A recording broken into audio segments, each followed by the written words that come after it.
السلام علیکم۔ بسم اللہ الرحمن الرحیم۔ سنہری کرنیں، قصہ نمبر 76۔ جو حق پر ہوگا اس کی آواز بلند ہوگی۔ اس واقعے کی راوی قتبہ بن حمید ہے۔ ایک روز وہ عباسی خلیفہ مامون رشید کی مجلس میں تھے۔ وہ دن مظلوموں کی شکایات کے لیے وقف تھا۔ لوگ اپنی درخواستیں پیش کرتے۔ خلیفہ کے ارد گرد مختلف محکموں کے ذمہ داران حاضر تھے۔ اسی وقت فیصلے ہوتے اور فوری نفاذ کا حکم جاری ہو جاتا۔ اب عصر کی نماز کا وقت ہوا چاہتا تھا۔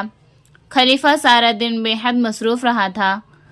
وہ اٹھنے کا ارادہ کر ہی رہا تھا کہ ایک خاتون مجلس میں آ پہنچی۔ اس کے لباس سے نظر آ رہا تھا کہ وہ خاصی دور سے آئی ہے۔ اس روز عدالت میں آنے والی یہ آخری خاتون تھی۔ اس نے داخل ہوتے ہوئے بلند آواز سے کہا، السلام علیکہ یا امیر المؤمنین ورحمۃ اللہ وبرکاتہ۔ خلیفہ مامون نے اس کی آواز سن کر یحییٰ بن اقسم کی طرف دیکھا۔ یحییٰ نے اس عورت کے جواب میں کہا، وعلیکم السلام یا امت اللہ، بتاؤ تمہاری کیا حاجت ہے؟ اس عورت نے 3 اشعار پڑھے جن میں اپنی حاجت اور شکوہ پیش کیا۔ مامون نے اشعار سنے تو اپنا سر جھکا لیا اور پھر 3 اشعاروں میں اس کو جواب دیا کہ ابھی ہمیں عصر کی نماز ادا کرنی ہے۔ ہفتے کے دن آنا، ہم تمہارا مقدمہ سنیں گے اور کوشش کریں گے کہ اس دن یا بصورت دیگر اتوار کو تمہارا مسئلہ حل کر دیں۔ ہفتے کے دن وہ عورت دوبارہ آئی۔ خلیفہ نے پہچان لیا کہ یہ وہی عورت ہے۔ اس نے سلام پیش کیا۔ خلیفہ نے سلام کا جواب دینے کے بعد پوچھا کہ تمہارا مدعا علیہ کدھر ہے؟ عورت نے کہنے لگی، امیر المومنین، میرا مدعا علیہ آپ کے پہلو میں کھڑا ہے۔ یہ کہتے ہوئے اس نے اپنے بیٹے عباس کی طرف اشارہ کیا۔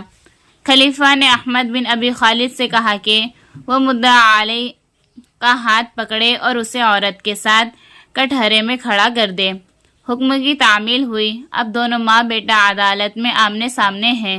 ایک دوسرے کو دیکھا تو ماں نے بیٹے کو کوسنے دینے شروع کر دیے۔ اس کی آواز بلند ہوتی چلی گئی۔ دراصل بیٹے نے ماں کی ایک جائیداد پر قبضہ کر لیا تھا۔ وہ واپس مانگ رہی تھی۔ بیٹا جائیداد دینے سے انکار تھا۔ مجلس میں جب شور زیادہ ہونے لگا تو احمد بن ابی خالد نے عورت سے کہا کہ اللہ کی بندی، اپنی آواز کو نیچا کرو۔ تم کسی عام مجلس میں نہیں بلکہ خلیفہ کی مجلس میں ہو، جس کے کچھ آداب ہیں۔ خلیفہ مامون نے احمد ابن ابی خالد سے کہا، دعاها یا احمد فإن الحق انطقها وأخرسه۔ احمد، اسے کچھ نہ کہو، اسے بولنے دو۔ حق نے اس کی آواز کو بلند کر دیا ہے اور اسی حق نے اس کے بیٹے کو گونگا بنا دیا ہے۔ خلیفہ نے مقدمہ سننے کے بعد فیصلہ دیا، عباس، اپنی والدہ کی جائیداد فوراً واپس کر دو۔ پھر اس عورت کے شہر کے گورنر کو خط لکھوایا کہ اس عورت کے ساتھ حسن سلوک اور تعاون کیا جائے، اس کی جائیداد واپس کروائی جائے۔ خلیفہ نے اپنی طرف سے عورت کے لیے نفقہ کا حکم بھی جاری کر دیا۔ السلام علیکم۔